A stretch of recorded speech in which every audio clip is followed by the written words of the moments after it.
Alors c'est important qu'on puisse débattre des sciences et de la technologie, particulièrement en Europe, et des femmes dans les sciences et la technologie, parce que en Belgique comme en Europe, ce sera l'avenir, bien entendu, économique du développement de notre pays et de l'Europe.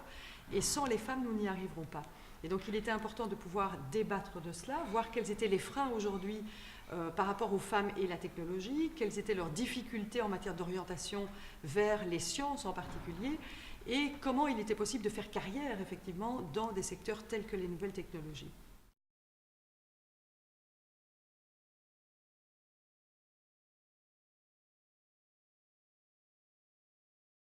Alors je pense qu'il faudrait continuer à travailler dans l'éducation au niveau des jeunes filles.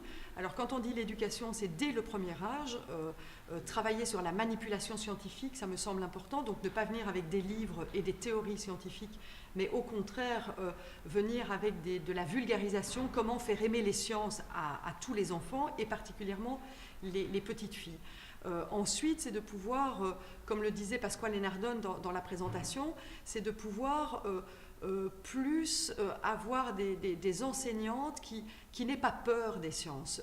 Et donc, c'est peut-être aller dans un cursus de formation des enseignants qui vulgarise aussi la science au niveau des enseignants. Et enfin, de sensibiliser les directeurs d'école. Ça me semble important parce qu'on voit beaucoup d'enseignants qui sont demandeurs d'actions particulières vis-à-vis des sciences. Et on voit parfois que les directeurs d'école qui sont submergés d'autres choses mettent le projet scientifique de côté. Et donc ça doit vraiment être un projet d'ensemble, directeur d'école, enseignant, avec une formation complétée, mais aussi de la manipulation scientifique.